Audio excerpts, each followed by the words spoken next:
Өтүп бараткан дүйшөмбү 17 апрелде болгон Орчундо окуялардын түрмөгү 11 каналынын түз эфирине чагылдырат. Аты жөнүм Назик Атамбекова. Эмесе ал кабарлардан кыскача. 19 ноябрга белгиленген президенттик шайлоонун датасына карата оппозициячыл депутаттар нааразылык билдиришүүдө. Алардын ою боюнча шайлоо жайында өтүшү керек болчу. Керек болсо алар күнү ай саатына чейин эсептеп чыгышыптыр. Бул маалда жол талашып шаардагы жол кырсыгына себепкер болушат делинген жүргүнчү ташыган кичи автобустардын айдоочулардын жазасын катаалдаштыруу боюнча кол топтолууда. Сизде жүргүнчү катары маршруттук таксилерге карата пикириңиз кандай? Ошондой эле Аль Жазира телеканалы Кыргызстан тууралуу берүүнү бир жума бою көрсөтөт. Дүйнөлүк көчмөндөр оюнуна келип, ал жактан Кыргызстан тууралуу бир нече сюжет тартып кеткен. Кутман кечиңиздер менен кененирээк талдоого өтсөк.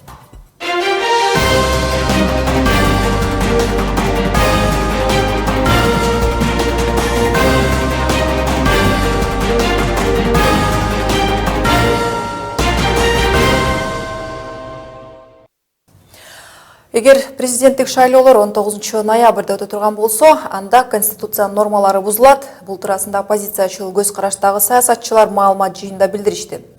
Алардын баамында 2011 жылы парламент процедураны жүргүзүп даярдоого 62 күн бөлгөн. Анда пландалгандай эле шайлоо күнү 30 октябрга белгиленген. Отунбаев 31 декабрда кетмек. Ал эми азыркы учурда 12 эле күн берилип жатат. Мындай кыска мөөнөттө бардык процедураларды өткөрүүгө мүмкүн эмес дешет.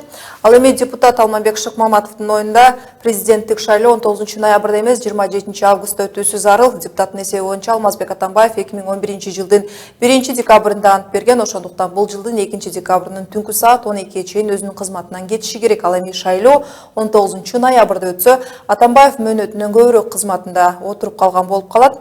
Эгер 2 декабрдан 62 күнү кемиткенде 27 август болот. Шыкмаматовдун ою боюнча дал ушул күн президенттик шайлоо күнү болушу ыктымал. Анткени юрист адис Кайрат Осмоналиев 11 каналына берген маегинде мыйзам боюнча жаңы башчы шайланмайынча өлкө башчынын кызматы күчүндө болот жана башта айтылгандай эле 19 ноябрда белгиленгени туура. По статье в соответствии с частью 1 Мыйзамдын 48 беренесинин 1 бөлүгүндө келерки шайлоонун мөөнөтү 2017 жылдын 19 ноябры деп жазылып турат. Бул жогорку кеңеш ал күндү белгилейби, белгилебейби, андан көз каранды эмес. Андыктан айрым саясатчылардын кандай пикири айтылбасын мыйзамда жазылган боюнча шайлоо өтүүсү керек. Соответственно, жогорку кеңеш назначает дату. Бул арада саясат талдоочулардын баамында президенттик шайлоонун датасына карата жогорудай пикирлер өнөктүк алдындагы оппозициячылардын кыйкы-мүздөөсү катарында сыпатталууда. Азырынча шайлоого катышарын Ак Шумкар партиясынын лидери Темир Сариев, Өнүгүү прогресс партиясынын төрагасы Бакыт Төрөбаев билдирсе, республика фракциясы лидери Өмүрбек Бабановду көрсөтүшөрүн жарыялаган. Бул арада шайлоо улам жакындаган сайын саясатчылардын чогулуштары уланууда. Бир ирет мамлекет саясат жоопкерчилик аталышындагы тегерек үстөлдө аттуу баштуу саясатчылар чогулушуп, президенттикке аттанган талапкерлердин үгүт иштери талкууга алынды. Айрымдары оппозициячылардын арасынан суурулуп жаткан бир адамды колдоп, жалгыз талапкер катары көрсөтүү сунушту айтылды. Ошондой эле жыйындын соңунда административдик ресурсту колдонууну токтотуу, бири-бирин карап кара пиар жасоо жакшылыкка алып келбеси белгиленди. Биздин 500-дөгөн, миңдеген биздин мекендештерибиз конституциялык укугунан ажырап калган. Биз дагы шайласак экен, биз дагы өзүбүздүн жүрөгүбүздөгү кандидатыбызды шайласак экен, же болбосо биздин өзүбүздүн жүрөгүбүздөгү партияны шайласак, эл үчүн иштей турган лидерлерди шайлап алсак деген алыста жүрүп, ушундай жакшы тилектерин жүзөгө ашыра албай калып атышат. Эми дүйнө кабарларына келсек, ошентип жекшембиде өткөн Туркиядагы референдумдун жыйынтыктары шаардана болду. Тактап айтканда добуштардын 100% саналып бүттү. Демек парламенттин өлкө катары саналган Туркияда президенттик башкаруу өкүм сүрөт. Анткени менен оппозициялык партиялар жана ММКлар референдум учурунда шайлоо тилкелеринде олуттуу мыйзам бузуулар катталганын билдиришти. Оппозициялык республикалык элдик партиясынын өкүлдөрү бийлик жарактан чыккан 1,5 миллион добушту эсепке кошуп койгонун маалымдады. Маалымат каражаттары көптөгөн шайлоо тилкелеринде бюллетендерге мөөр басылбаганын, айрым конверттер чапталбаганын жазышты. Түркиянын ичиндеги аймактарда Стамбул шаарынын тургундарынын ою экиге бөлүнгөн. Борбор калаасы Анкара, Измир, туристтик жери Анталия жана өлкөнүн түштүк чыгышы көбүнөн каршы добуш беришкен. Ал эми бийликтин башында турган Акыйкат жана Өнүгүү партиясын колдогон борбор аймактагы жерлер тескерисинче макул деген ойлорун билдирип, Адистердин баамында жыйынтыктын ушундай болушуна дал ушул аймактар таасир берди.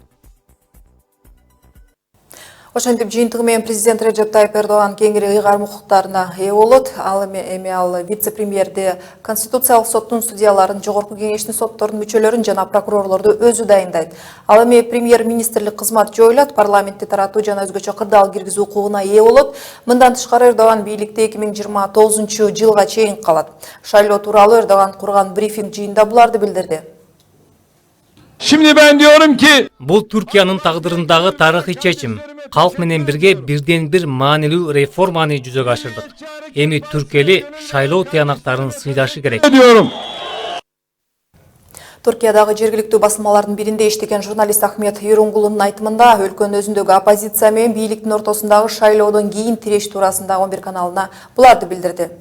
51.3 çıkmış bir yerde. Жалпысынан караганда Кыргызстан менен Орто Азия жана Азербайжан мамлекеттерине бул референдумдун өтүшү азыркыга караганда көбүрөөк пайда алып келиши мүмкүн деп ойлойм. Анткени баарыбыз эле билебиз, Реджеп Тайып Эрдогандын түрк тилдүү калктардын биримдигин түзүү пландары бар экени белгилүү. Ошондуктан президент болгондон кийин бул ойлорундагы да болсо ишке ашырайын деп күчтөнүүсү күтүлөт. Анын мындай кадамын батыш жакка көбүрөөк ыңдаган оппозиция өкүлдөрү жактырбайт. Бирок ошого карабастан колдорунан эчтеке келбейт го деген ойдомун. Конституцияны өзгөртүүгө Британия, АКШ, Орусияда жашаган түрк жарандары каршы болгон. Деген менен борбордук Европа өлкөлөрүндөгү түрк жарандары өзгөртүүгө макул болуп добуш беришкен. Айрым жергиликтүү серепчилер да Түркиянын азыркы кадамы авторитаризмге жол ачканын билдирди. Эрдоган ошондой өзүнө каршы козголо турган кылмыш иштеринен качыш үчүн өзүнүн саясий жашоосун дейлиби, өзүнүн иммунитетин, өзүнүн коргонуусун бир кандайдыр бир деңгээлде конституцияны өзгөртүү жолу менен 2029-жылга чейин теоретикалык жол менен узартып алды да. Мүмкүнчүлүк түзүлдү. Мен референдум жыйынтыгын ошондой деп алайт элем. Белгилей кетсек, президенттик башкаруу өткөн Түркияда эми президент 5 жылдык мөөнөт менен 2 жолу шайлана алат. Президенттик жана парламенттик шайлоо 2019-жылдын 3-ноябрында болот. Эрдоган президент министрлерди өзү дайындай алат. Премьер-министрдин кызматы жоюлуп, Эрдоган өкмөттө да президент катарында иш алып бара алат. Мындан тышкары президент юридикалык системага кийлигише алат жана өзгөчө кырдаал киргизе алат. Кайрадан жергиликтүү кабарлардан Кыргызстанда жүргүнчүлөрдү ташыган шаар ичинде кичи автобустардын айдоочуларына карата жазаны катаалдаштыруу сунушу көтөрүлүүдө. Жарандык активисттердин айтымында Бишкектин көчөлөрүндөгү баш аламандык кырсыктардын көбүнө дал ушул жол талашып, куушуп айдаган айдоочулардын күнөөсү чоң.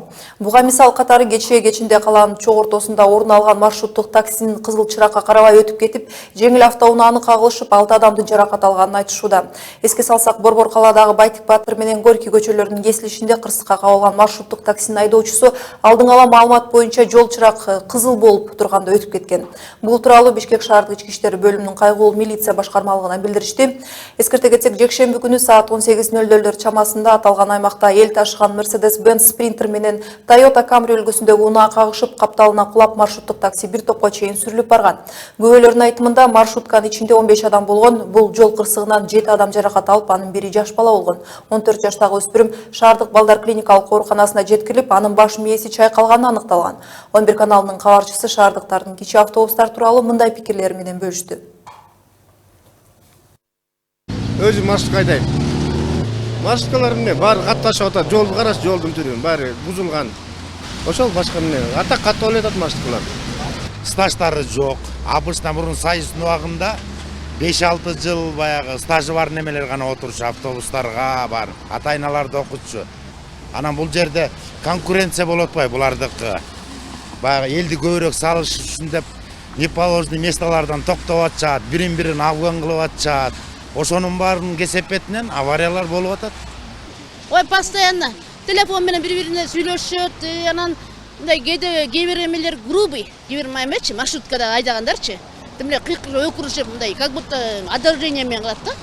Остановкада токтобойт. Айланайын, өлдүм дегенде бир жарым саат, бир 40 мүнөт кенен кесип турасың остановкада.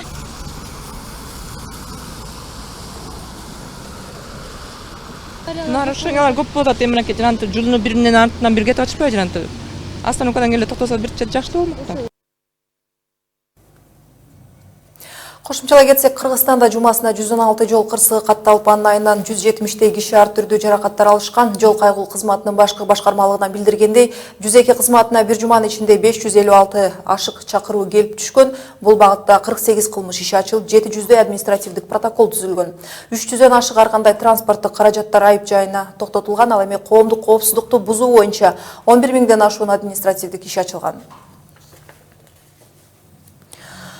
Катардын Аль Жазира телеканалы Кыргызстан тууралуу берүүнү бир жума бою көрсөтөт. Бул тууралуу Тышкы иштер министрлигинин маалымат кызматы кабарлады. Арабтардын белгилүү телеканалы тарабынан даярдалган берүү 24 апрелден 30 апрелге чейин кайталанып, күн сайын берилип турат.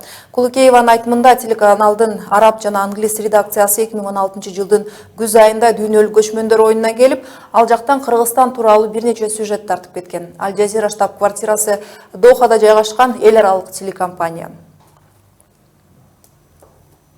Булар соңку сааттарга алынган кабарлардын түрмөгү болду. Кийинки сааттын башында жаңылыктардын орусча чыгарылышы болот. Биз менен болуңуздар.